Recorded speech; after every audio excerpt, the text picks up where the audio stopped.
there used to great effect to bring the speed back from 350 knots back to 150 in positioning to come back down the display line for a low speed pass.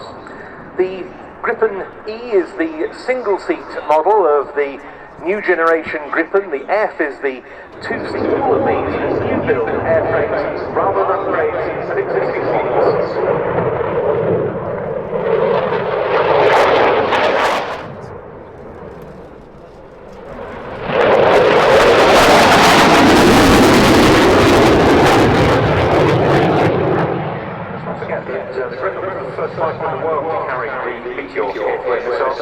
And Colombia has just confirmed a plan to buy 16. Now, one of the things that's always been key with Saab's jet fighters for a very, very long time has been excellent airfield performance to enable operation from, for example, road strips at time of war in Sweden, and they still practice for that regularly. So, this was built very much into the Gripen. Yeah, absolutely, and part of the national infrastructure as well. You don't just get straight motorways by chance. And this is all being achieved without a brake chute and without reverse thrust. Just very, very big and effective brakes coupled with a relatively light airframe. And it's possible to achieve a turnaround between missions of just 15 minutes or so in the air-to-air roll. And there is a pretty short stop, and it could, of course, stop much shorter. That's under control in about 2,800 feet, which is outstanding. You will also have seen the canards in the fully down position, providing some aerodynamic braking there as well. Really impressive. So, a super way with which to start the flying program at Riat 25, Saab test pilot Martin Donaldson with the JAS 39E Gripen.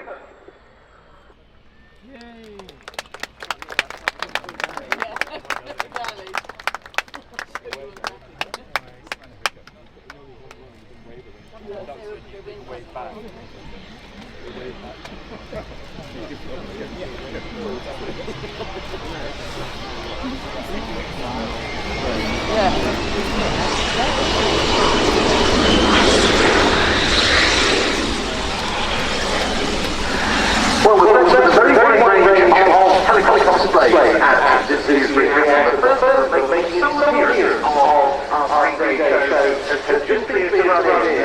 Captain Joe Branchich of the Army Air Corps is here to tell you about that.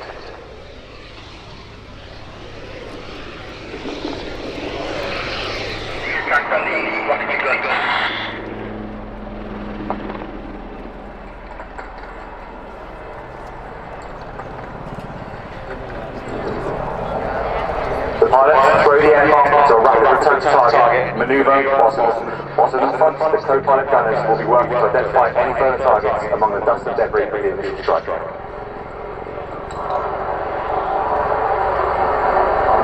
Systems destroyed. The aircraft will now fly above the range Let's talk to how many to identify any pressure. This is done using the advanced thermal camera that conducts a second pre-grading checks.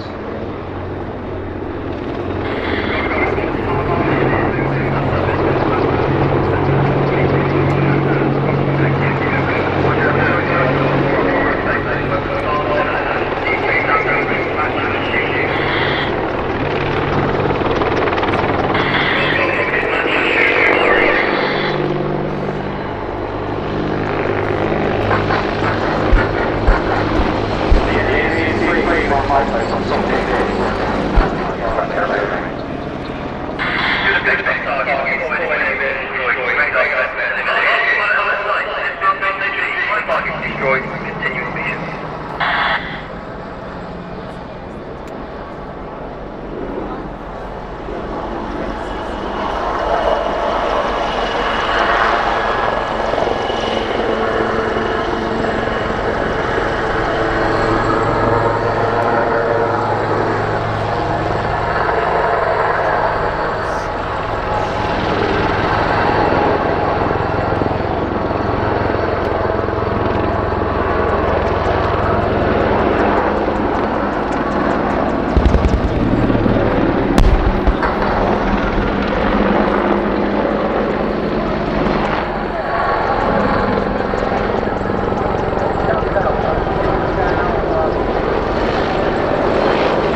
external fuel tanks, giving us up to 4 hours and 30 minutes of flight time.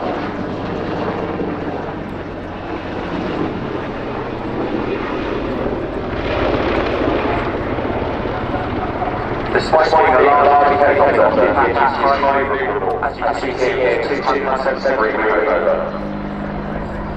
The Apache combat weight of 10 tons is a combination of 16 high artillery missiles, 76 high rockets, and 1,200 rounds of high explosive cannon. The fire control radar on the aircraft can detect 1,024 targets, including small drones. Prioritize the most dangerous 256, shoot the most dangerous 16, and pass all others via a data network to other aircraft. The aircraft knows it is being tracked by enemy radar, and it can engage that radar with a jack-up missile beyond your line of sight.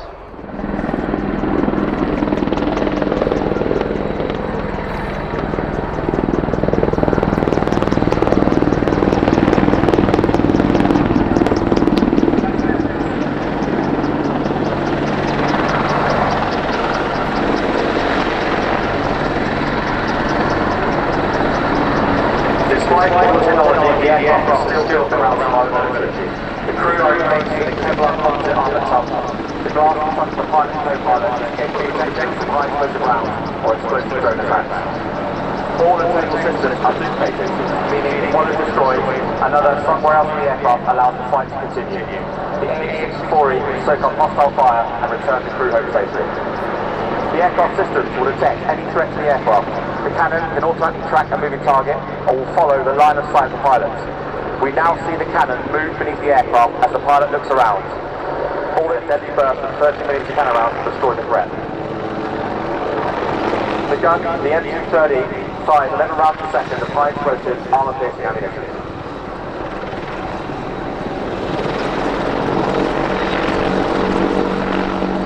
From Wildcat 360, it is a small agile helicopter that's on speed of 170 km/h and a range of 250 nautical miles. It can carry systems of the caliber. The 2025 Army Air Corps Display Team.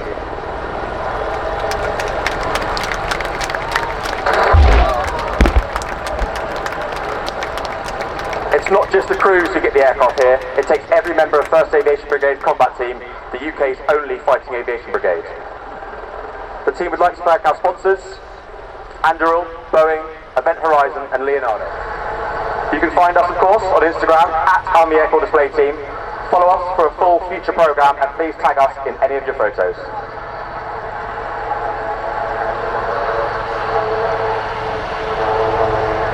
Riat, thank you very much and have a great day.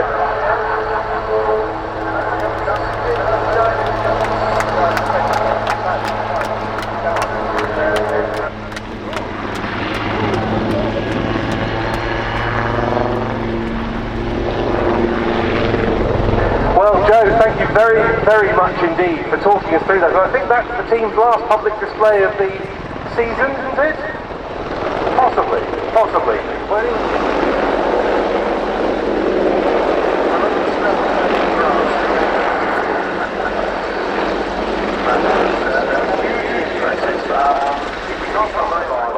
Of intelligence analysts back in the UK and overseas that try to make sense of the information that has been gathered. In the second and final pass from the left, the RAF Rivet joint.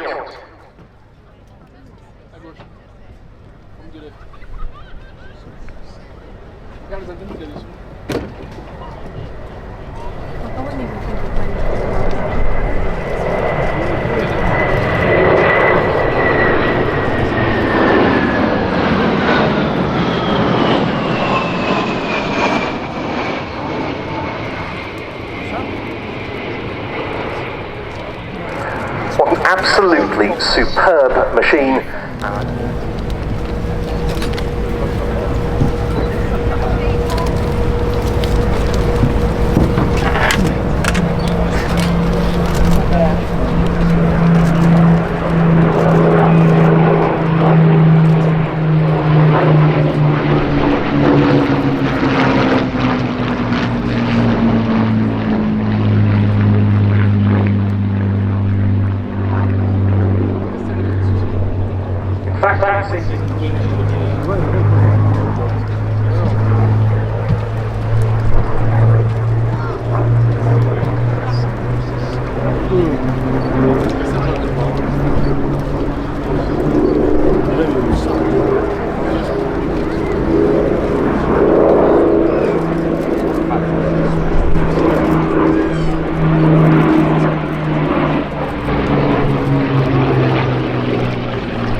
Boeing FA-18C Hornet.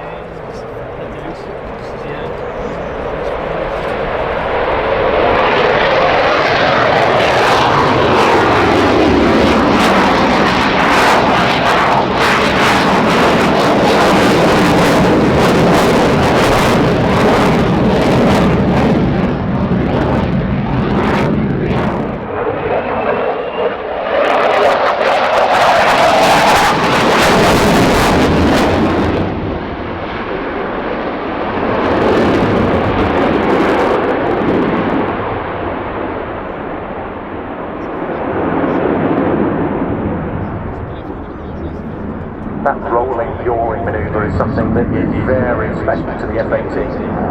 With its large twin fins, large rudder, a barrel roll like this, the very latest fly-by-wire control software.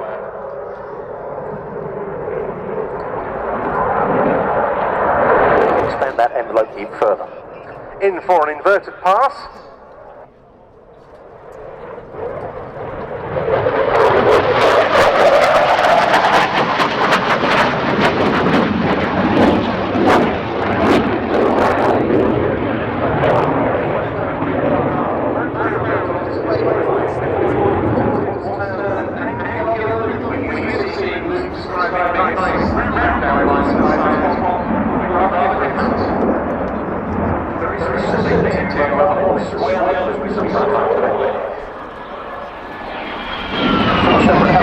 1 maneuver.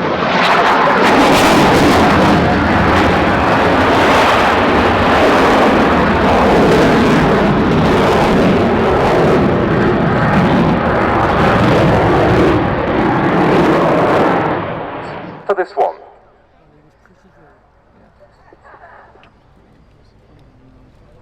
Into land then, the Finnish Air Force FA-18C Hornet.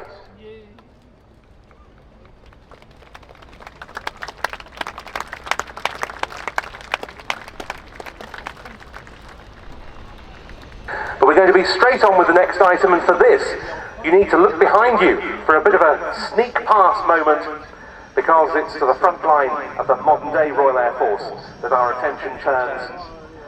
And specifically to an asset from number 29 Squadron at RAF Coningsby, the Operational Conversion Unit for this type. You're able to conduct multi-missions from one takeoff to landing. A very high angle of attack barrel roll, starting with the nose being pitched to a very high angle, inbound towards us.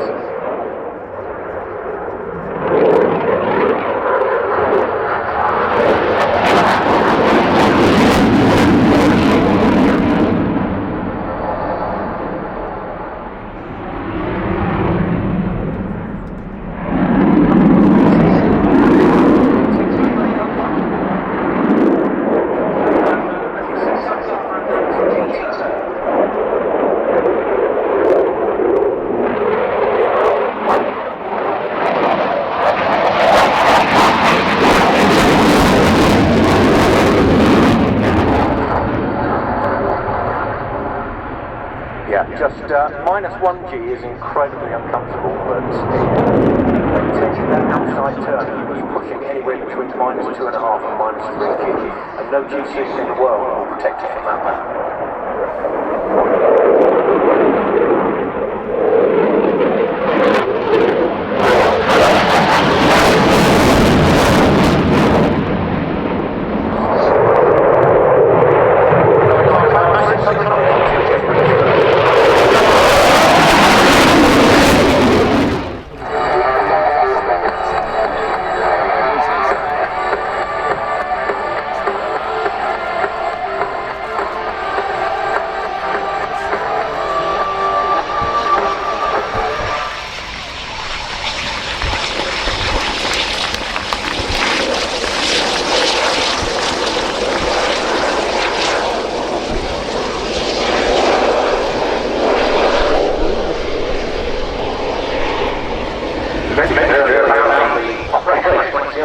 By the RAF Typhoon, to give you one example, this is RAF Typhoon is building south of Sana.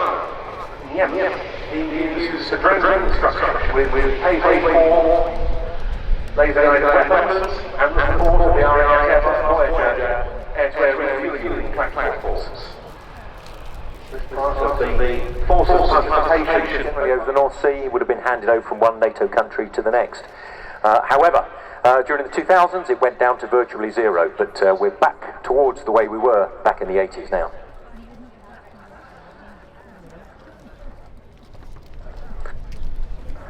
But now, the German Army's contribution to the programme with the NHIndustries NH90 TTH Tactical Transport Helicopter.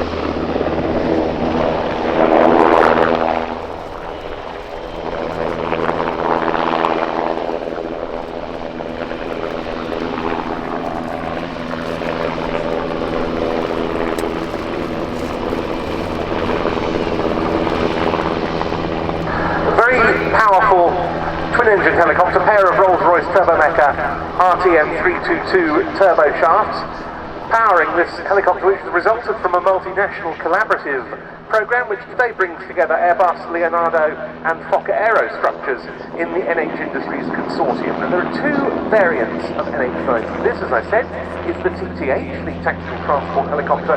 There's also the NFH, the NATO Frigate Helicopter, which is represented in the second part here, flying from NFH provides the basis of this bespoke version of the German Navy, the Sea Lion transport version, and the Sea Tiger frigate helicopter.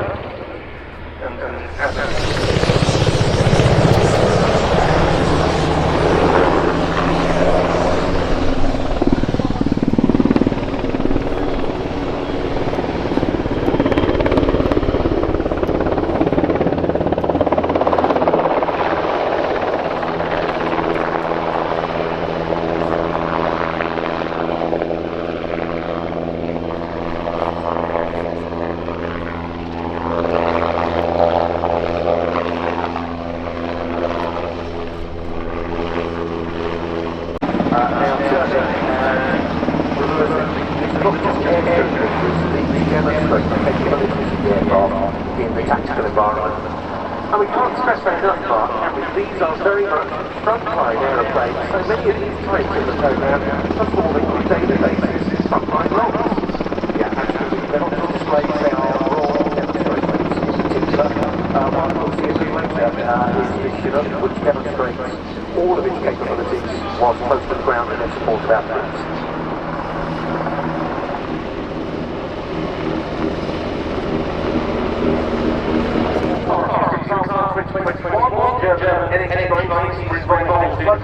F-16C German state flying by Wildcat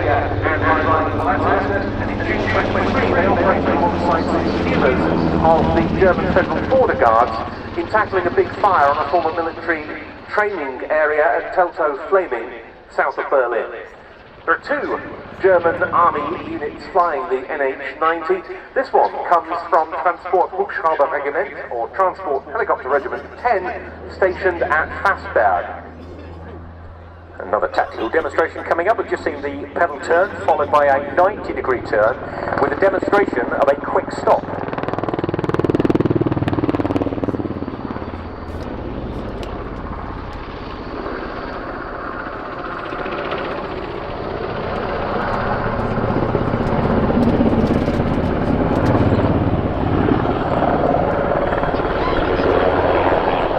Decelerating from 120 knots on the entry to that manoeuvre, through 50, down to 0.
your right, Slav is preparing for loaded rolls.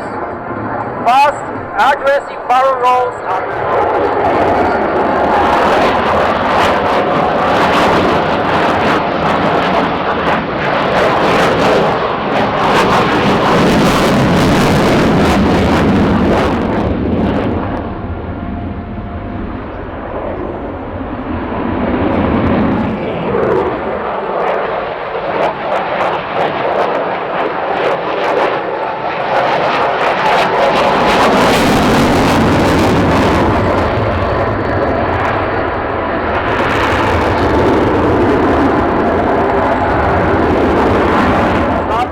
flying approximately 120 miles. At midfield, full afterburner and a rocket-like vertical climb.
Polish F-16 Tiger demo team thanks you for your energy and support. We warmly invite you to visit our promotional tent for both the downride. This single turboprop aircraft, 950 shaft horsepower from the Pratt & Whitney Canada PT-6A engine, top speed of about 368 miles an hour. Very popular airframe indeed around the world, and this is the most potent machine in the Slovenian inventory. And this is a vertical S manoeuvre, so watch him as he transcribes an S in the vertical, but this is with a high... Most pilots would be lucky to fetch speed between 5 and 7, let alone 1 quarter.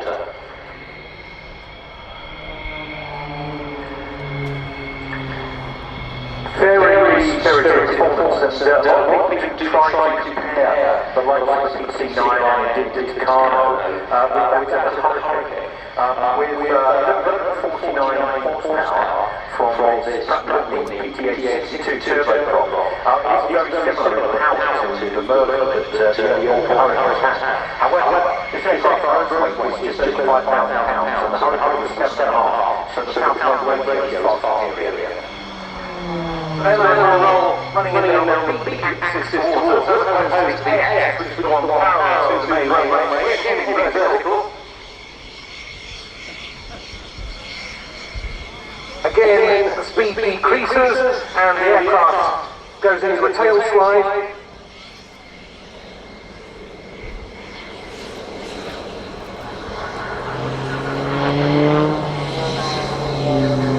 But he exits inverted, and that G tolerance is all gained by the human in the cockpit and the M1 manoeuvre that he'll be performing as the positive G builds up. 1 1/4 rolls and then into a maximum rate turn in front of us. But watch now as the PC-9M regains the display line along the main runway. Because straight out of that the last Rolls-Royce is hanging the strap to my attack, but he didn't like that, so we took it out down routine. Now it has extended the undercarriage. And when we see the force known as a dirty roll, dirty dust as the gear extended. Just a really good view of the 3 hard points under each wing. Rolls to the inverted, and now we're going to see a complete outside loop. And one of these in the flight program, NHIndustries this year, with the first visit of these helicopters from the Swedish Air Force, specifically the second helicopter division, stationed in Malmö Airfield in Churchill.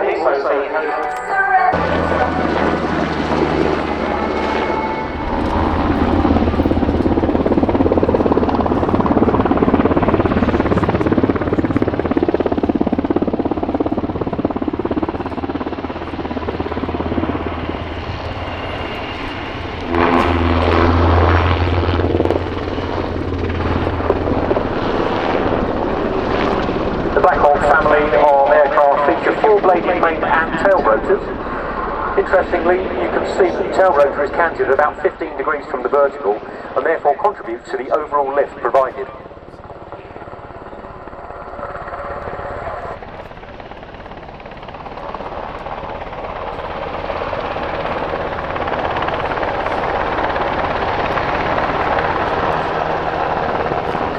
Pretty much everywhere American ground forces have been deployed over pretty much the past 30 years. Blackhawks have been there, notably in Somalia, the Balkans, Afghanistan, Iraq again, and they've always been stationed in large numbers with the US Army in Germany. This is UH-60M Blackhawk, a major upgrade for more efficient relays, infrared suppressors, more powerful General Electric engines. First version.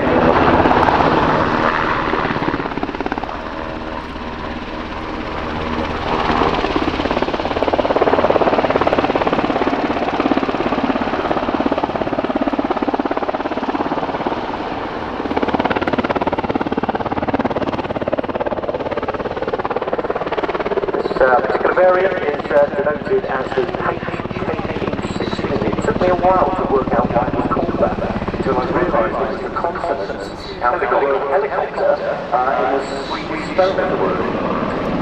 Yes, the Swedes have their own aircraft designation system, and there are various different HKPs, and this, the 16th so to be designated. Capacity on board for 4 stretcher cases and 2 accompanying doctors or nurses in the medical evacuation role. They can also be flown for firefighting with the so-called Bambi bucket, and the Swedes often use them also, or they can use them, to airlift the civil police if they're required to deploy in numbers to a particular scene. They've recently added extra fuel tankage to increase the range of these helicopters on the basis of experience they gained flying them operationally in Mali. And last July, Sweden confirmed that it would be ordering another dozen Blackhawks as part of the general strengthening of its military capabilities.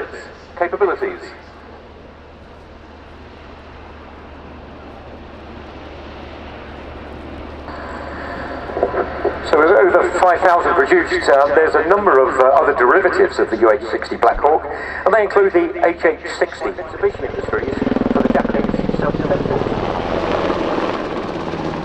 The format of this helicopter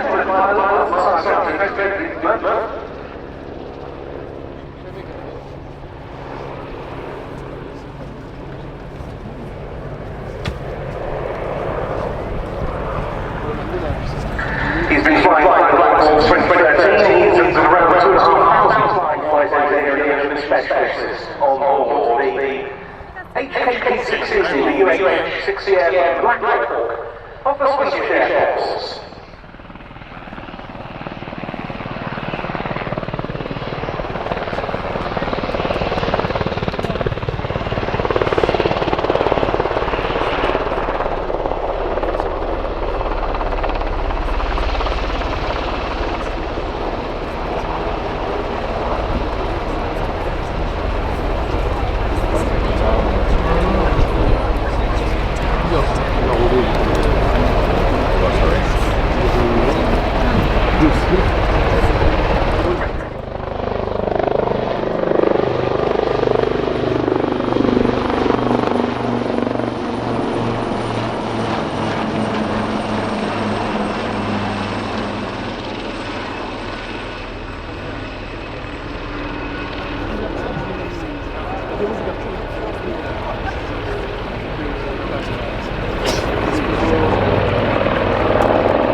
pulling over.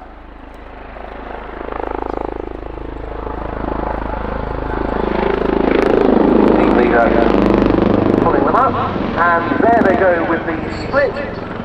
Black 1 splitting left, Black 2 to the right.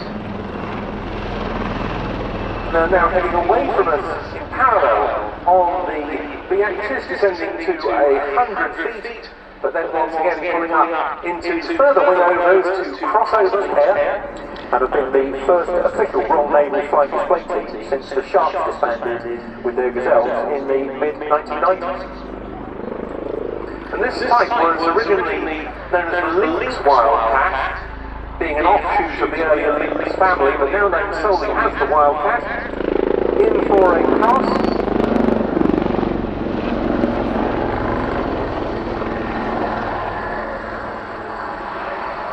And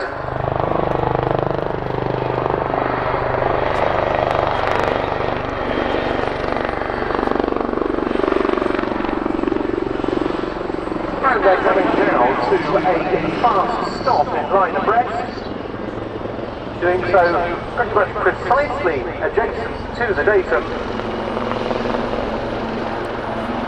And now they're going to spot turn through 90 degrees to face each other and perform a climbing carousel through a turn of fully 450 degrees to finish up at an altitude of 500 feet.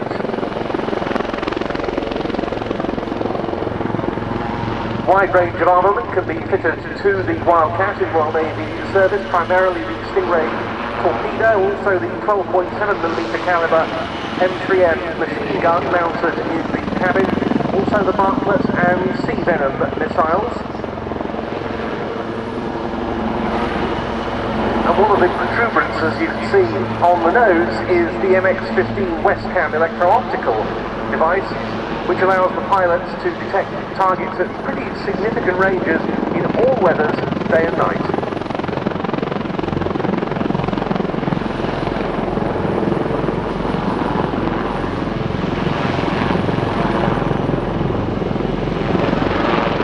Yes, in Royal Naval Service, this is very much an attack helicopter, designated Wildcat 8MA2. That stands for Helicopter Maritime Attack Mark II.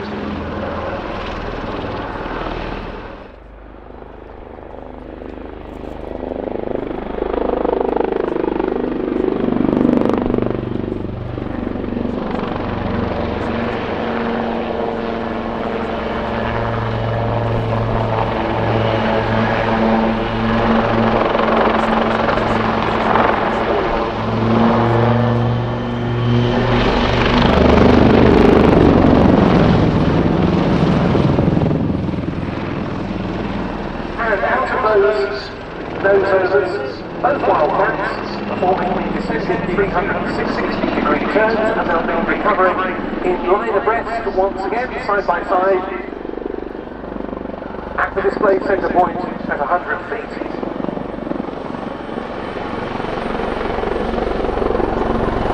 And then another rearwards transition.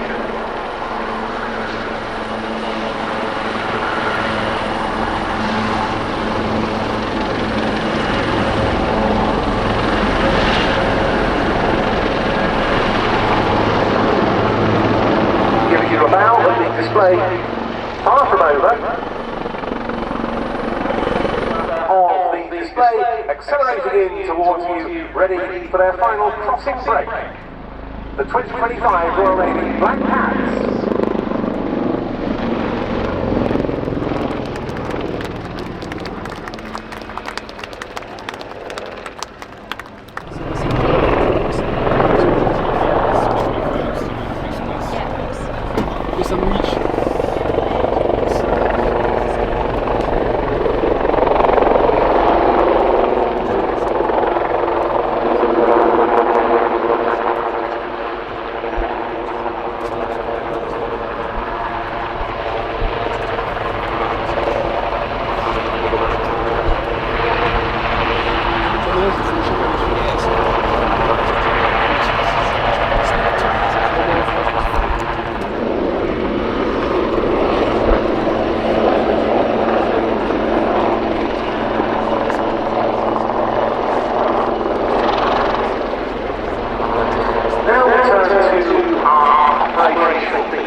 which reflects both in the air and on the ground. Go back to the beginning part of World War II. This was when World War I was always there, shorting, and there really nothing especially area reconnaissance. Issues you always find out going around. But the reconnaissance and territory war was the title, and the heavy use of advanced positions. Later, specialists are scaling for 60 copy. Issues recommendations. It's a potential of a high-performing, dedicated photo-reconnaissance type before World War II, with the use of a specially modified 12-bay electric junior on photo-reconnaissance duties before broke out.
That's fine.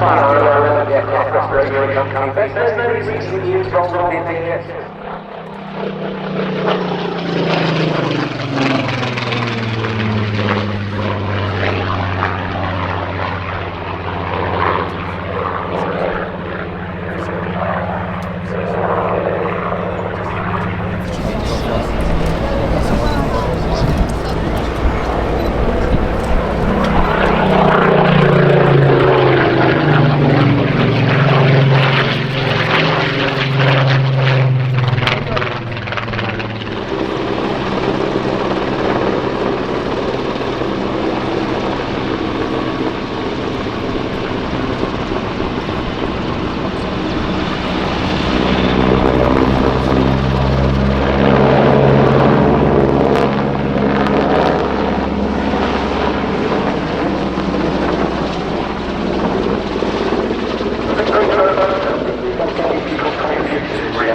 for Europe. In fact, Portugal is responsible for the second largest area worldwide.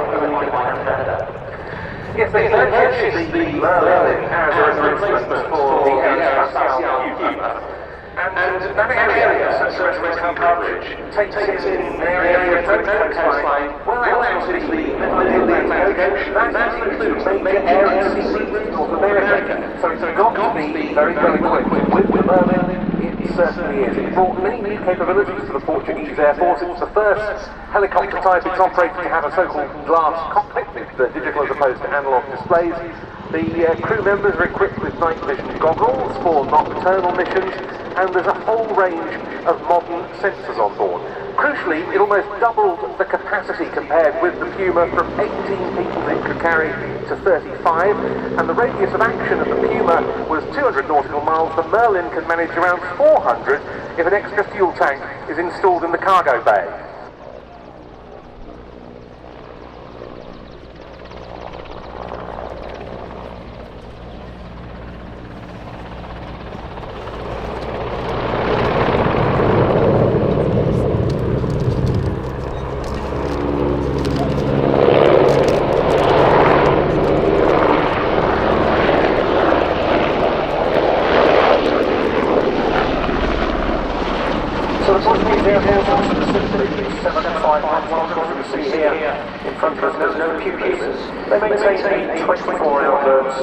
So it's ready to intervene in the case of a distress call coming anywhere inside their area of responsibility. And as best said, this extends well beyond the Portuguese mainland, out to the Azores and as far south as Madeira. Merlin was kept on 24-hour standby at the main base of this UCS Squadron 751 on Tijo near Lisbon, also at Porto Santo on Madeira, and there's another unit now, Squadron 752.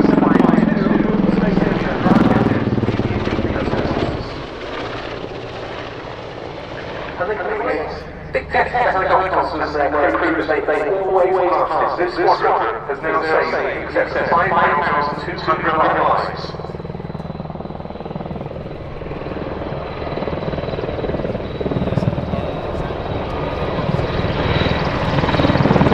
Now, coming to the search and rescue demonstration part of this place, well, you see these simulators survive itself on the far side of the highway, and it's advancing position using the smoke flare. Now, the examples of search and rescue work with the Merlin is autopilot, including what's known as AFCS, automatic flight control system. That maintains the helicopter's speed and altitude, and it can move the helicopter down to a hovering point set by the pilot so they can hover over the sea at night with no visual references. So now we are seeing a rescue swimmer from Esquadra 751 being lowered to the ground to attend to the casualty. They're part of the 5-strong crew operating the Merlin, the full complement, pilot in command, co-pilot, systems operator, rescue swimmer and flight nurse. Positioning the casualty now into the stretcher. We've got fairly benign conditions for this today, but it's still not entirely benign for the rescue swimmer and the casualty because of the rotor downwash from what is a large helicopter. The pilot in command can't see anything below him at this point. Everything's being described to him by the system operator, providing with a constant flow of information as to the progress of the recovery. And it's that operator who instructs the pilot to move the aeroplane.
The 3 engines, a trio of Rolls-Royce Turbomeca RTM322s, just over 2,300 shaft horsepower each.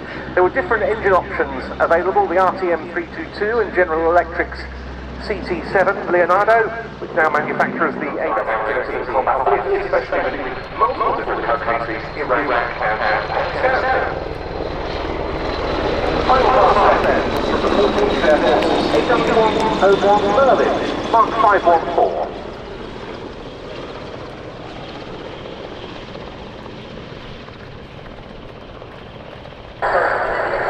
Helicopter pilots are today by me.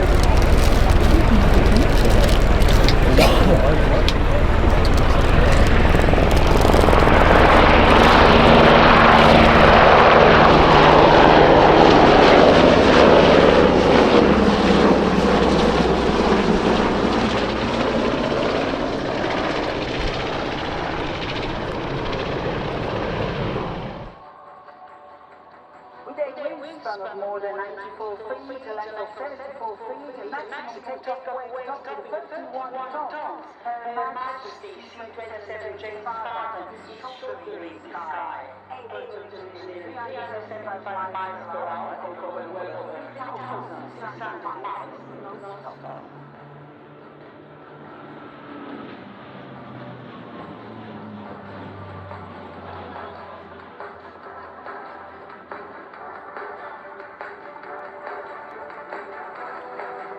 Impressive figures.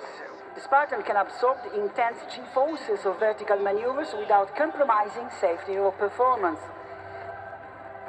But now, the Spartan will pull off an aileron roll, all the elegance of a British Spitfire, just with more payload and far fewer apologies.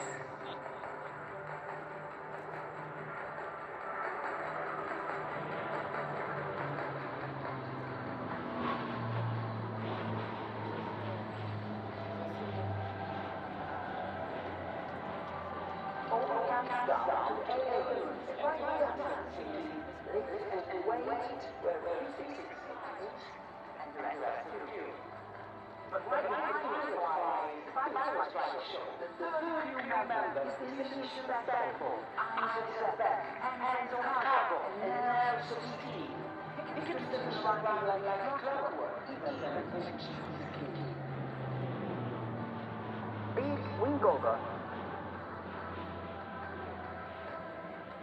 It's a sweeping turn that fully displays the wingspan of over 28 meters, oh sorry, 94 feet.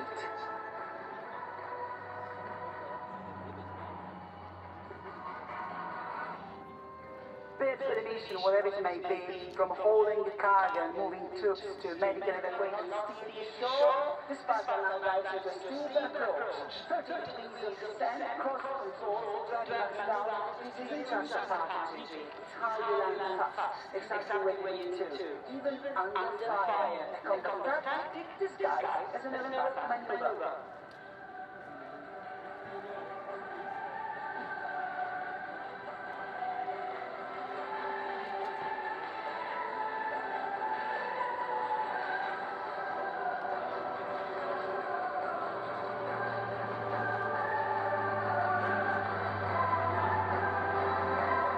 Capability, aerial firefighting. At the heart of the system is a roll-on, roll-off tank unit, which can be installed in just a few hours. This turn is designed to complement specialized assets like the Canadair, enhancing flexibility in wildfire response operations. Clover Cuban.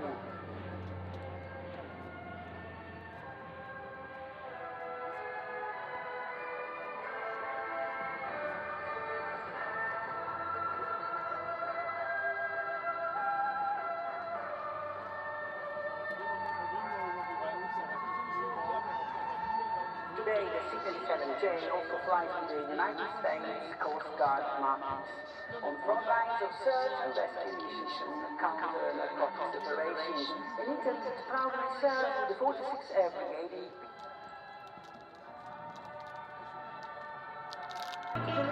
Surprise and fantastic few surprises for the audience. Now, Apache will perform the majestic art of a center loop.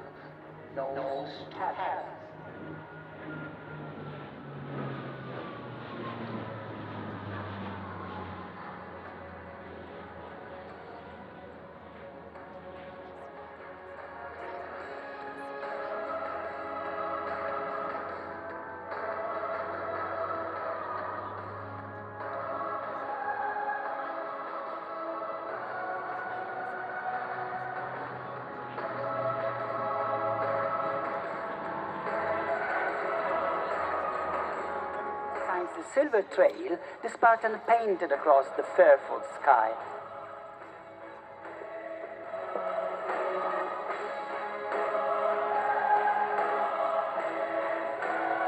This is how the crew drives the demo flight to an epic final. We met the crew. At the helm of the C-27 J Spartan, everyone for coloring outside the line. Francesco Buscemi by his side, the ever calm Michele Minato, co-pilot, power maestro, the angel with the scales. And deep in the cockpit, eyes scanning every gauge and flicker, the watchdog of the...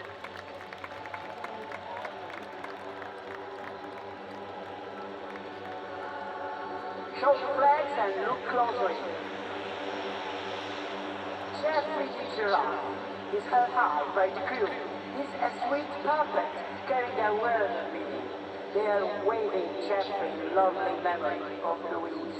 But Jeffrey is on a mission, flying across the world to keep Louise's light shining and help other children still fighting. This was Mike Palumbo speaking, and on behalf of the Flight Test Wing Reparto Sperimentale di Volo, grazie, arrivederci. Mike, that was fantastic, both from you and the crew of the C-27. Look forward to seeing you around the weekend here at Riat 2025. Always a great pleasure.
We've been enjoying superb displays by the Finnish Hornet at the Air Tattoo in quite a lot of seasons since 2020 at one of the two shows that was held at RAF Cottesmore. While Fairford runway was reconstructed, that was the first appearance of a Finnish Hornet at the Air Tattoo flying ground. Quarter of a century ago now. And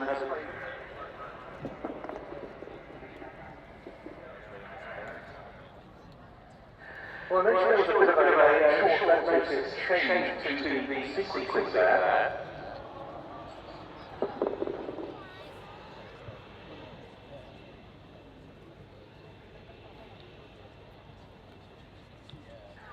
Yes, so initially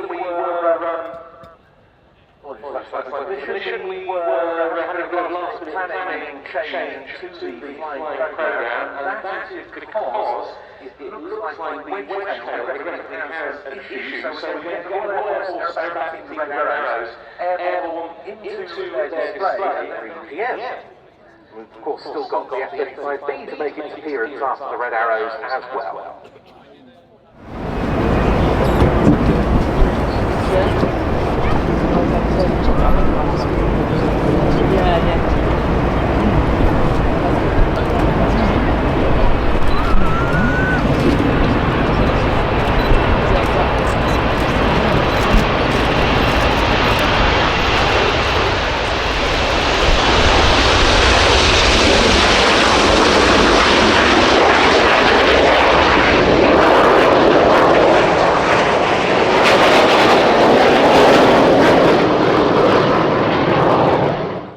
And here come the Red Arrows for that fly past.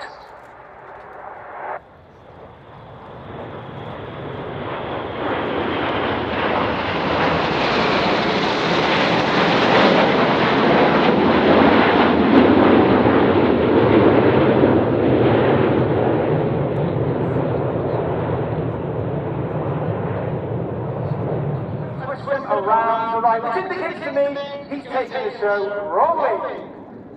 You can see that topside pass of the amateur big battle, and soon you'll see the aircraft start to collapse and form our world famous Diamond 9. Leading the team for his second year as Red One, the team leader is squad leader John Bond, known as Bundy. He's been in the Red Arrows for 7 years, his second year as the team leader. He's a former Typhoon pilot, former qualified flying instructor on the Tucano, as well as flying the Tucano display in 2012. Ladies and gentlemen, boys and girls, once again in our Diamond 9 from the right, it's the Red Arrows. Motor, go.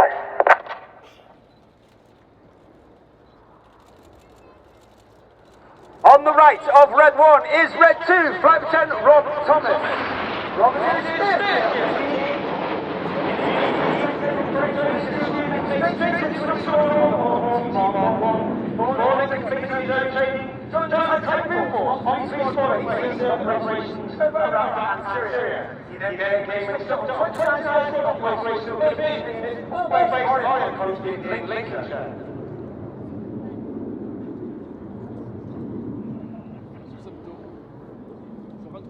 You'll now see the center, make way forward, 89, move the way left and right. One of the widest shapes that we fly in from the left. This is the swarm.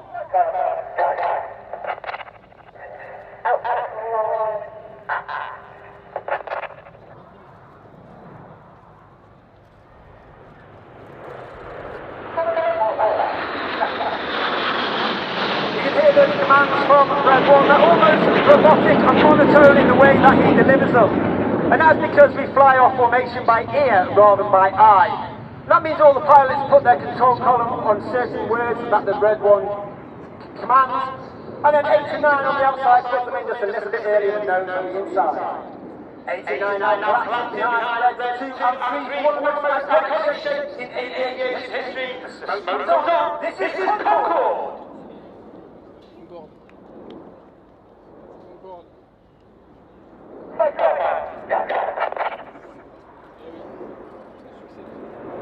On the left side, is Red 3, known as Hacker.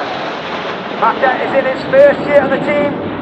He flew the AV-8B, which is a Harrier variant with the United States Marine Corps, before then coming back to the UK, joining the world famous 617 squad.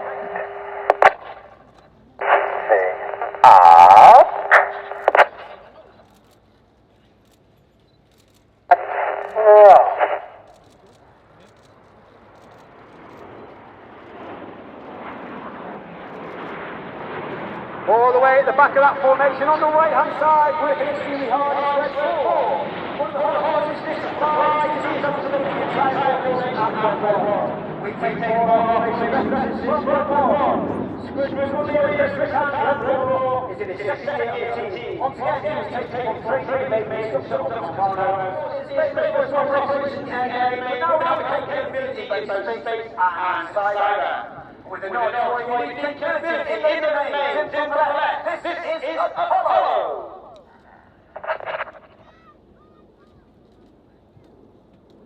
Cadence top.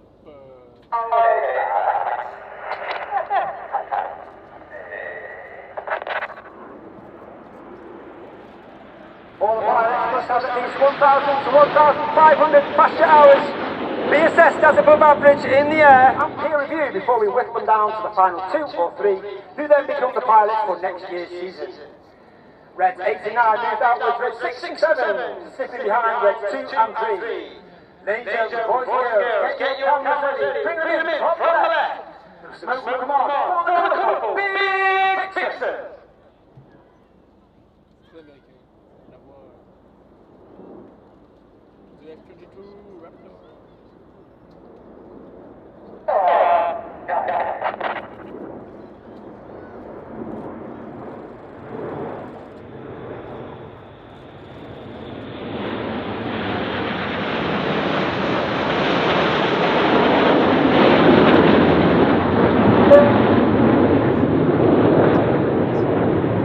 In that particular manoeuvre, we may be able to see the aircraft are flying with their air brakes out. That's a small door at the base of the aeroplane towards the rear. Around the smoke of the rest of the formation.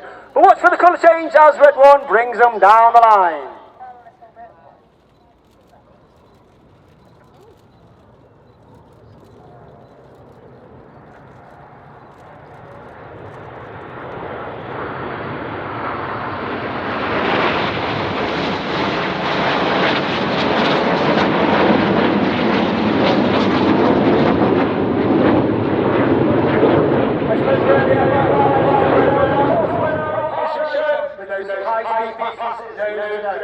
The smoke goes on once again. It's the 2025 Red Arrows.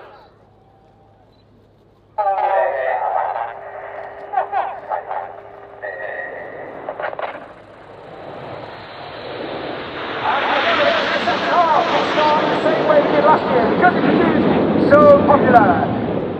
This is the 5-4 split. As we go into that second half, we now break down to two distinct sections. Off to the left-hand side, we've got Red 125, known as Enid, named after Enid Blyton's famous 5. Off to the right-hand side, 6, 7, 8, 9, known as Hannah, named after Squadron of Rahab. One of the first members to join the Red Arrows, the only team leader to lead the team for 4 consecutive years. He also took the team from the 7 to a 9 section, performed on world famous 999. Enid, on the left, Hannah, on the right, for the 5-4 cross.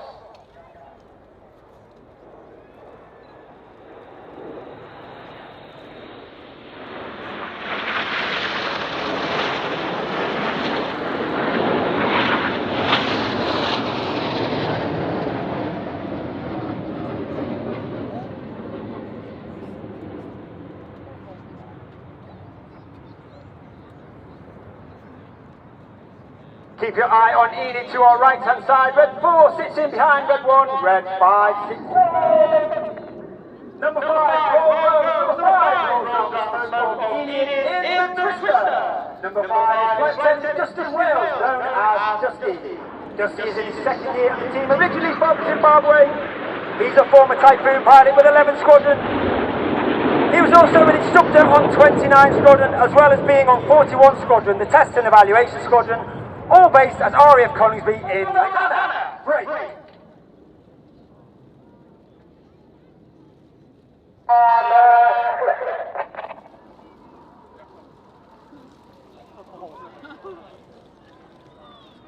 Red 6, 6, 8 to the left.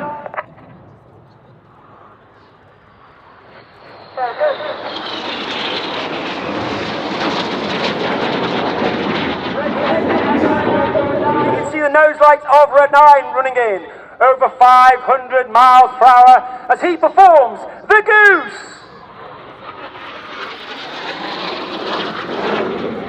A little bit right. Red 9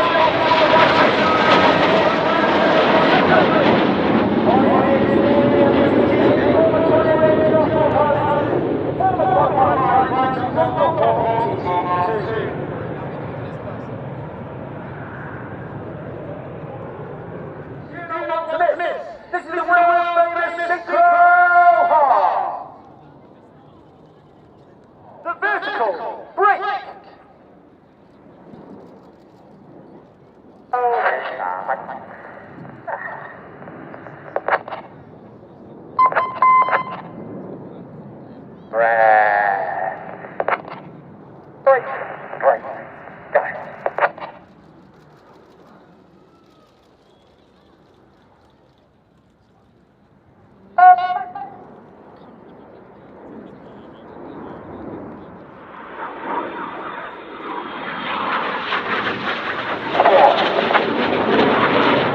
Leaving a snake-like smoke trail in the sky in the Serpent. Another first for today, the Red Arrows are flying with a sustainable smoke fuel. It's hydro-treated vegetable oil, it's 100% blend. The Red Arrows are the first and only team to use both renewable aviation fuel and smoke fuel. The smoke fuel innovation, rich in and of course also resource efficient and best performing by, as I said, we are one of the first, if not He's got D13 to use both sustainable fuel and smoke. Red 2 and 3 move up alongside Red 1. They're looking 90 degrees across the center line.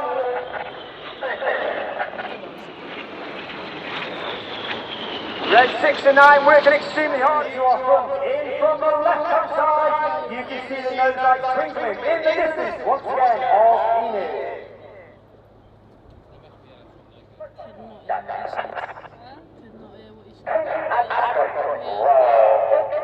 2 and 3, roll goes, 2 3, roll to the outside in formation.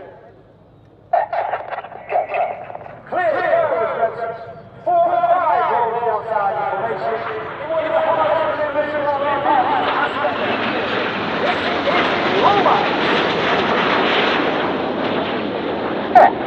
Go. 6, Wing C8, Wing C9. Well, there's Red 7, hiding in the smoke of Red 6 in the Tempest.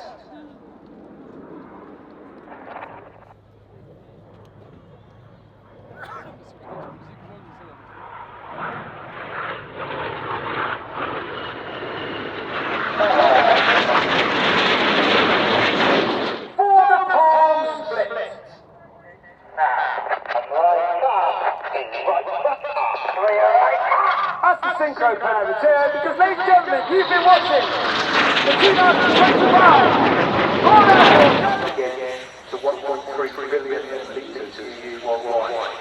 However, although it's still in its infancy and it's growing, it's still less than the 1% of total amount of aviation fuel used. However, the government has initiated the Saab JAS, which this year requires 2% of total aviation fuel used to be SAP.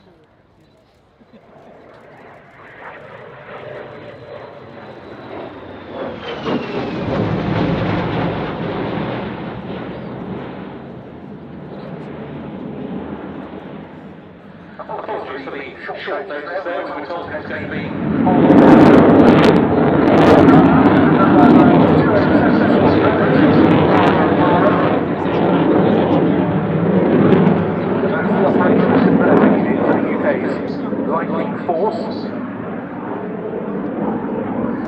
We're going to see the aircraft turning back onto the runway heading number 617 Squadron RAF embarked.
The unit that operates these aircraft from Avar undertook its maiden operational activity during Operation Deny Flight over Bosnia-Herzegovina in August 1992.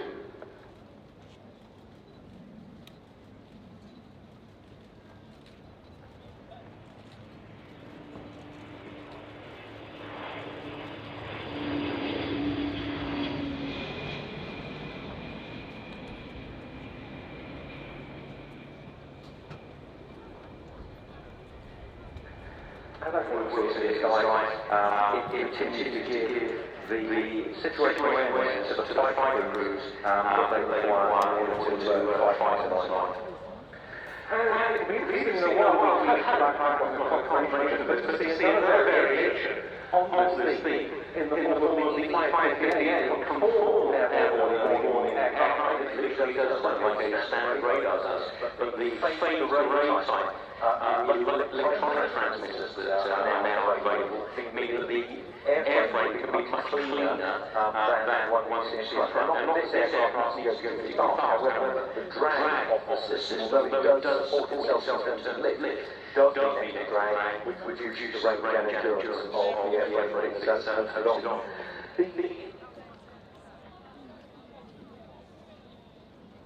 Back up to road today, was it Thompson?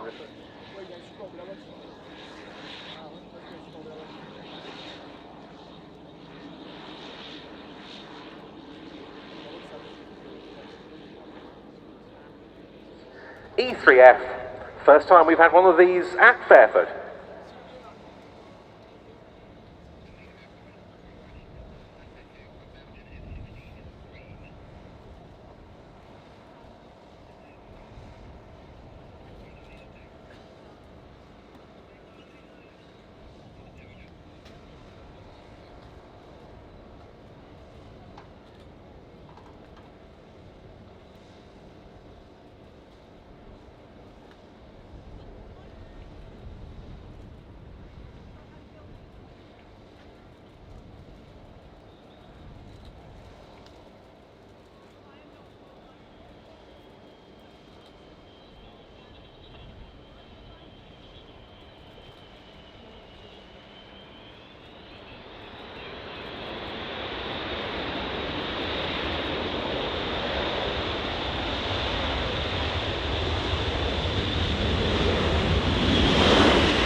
This is the form of the first generation F-16C Viper, and it was a General Dynamics trial run today along with the market product of the original European partner air forces that procured the F-16 in the 1970s.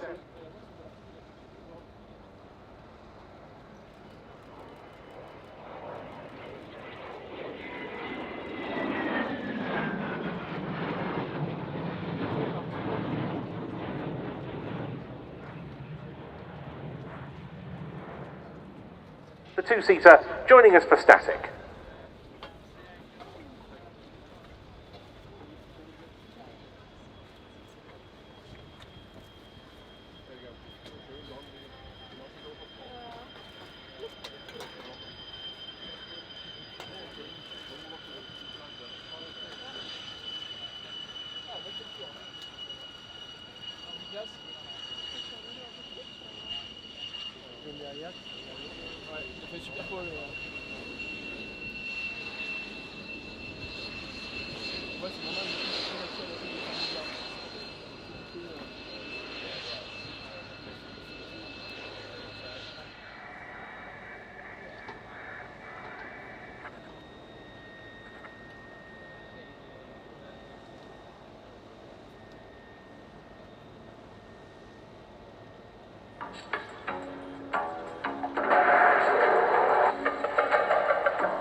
Found it then.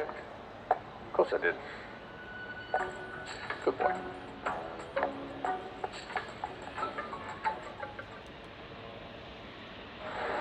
Serving every domain. In every part of the world, for everyone. We are Lockheed Martin. We are Lockheed Martin. And we ensure those we serve always stay Ahead of ready. To be on ceremonial duty during the gala dinner and awards ceremonies. They also have their very own technology centre in the RAF Experience. This is a fully immersive technology demonstrator which showcases science, technology, engineering and mathematics. And more than that, it shows you what the organisation has to offer should you join.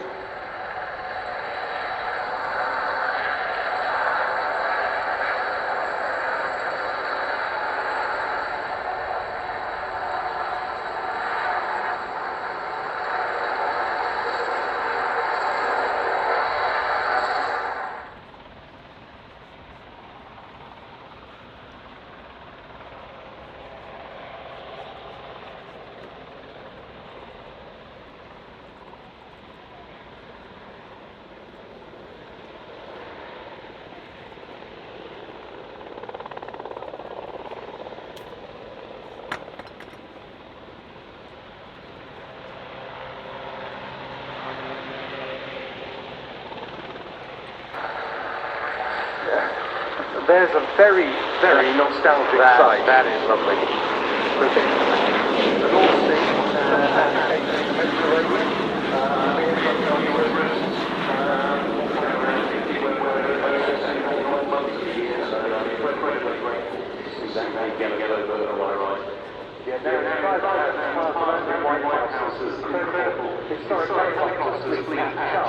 And there's one of the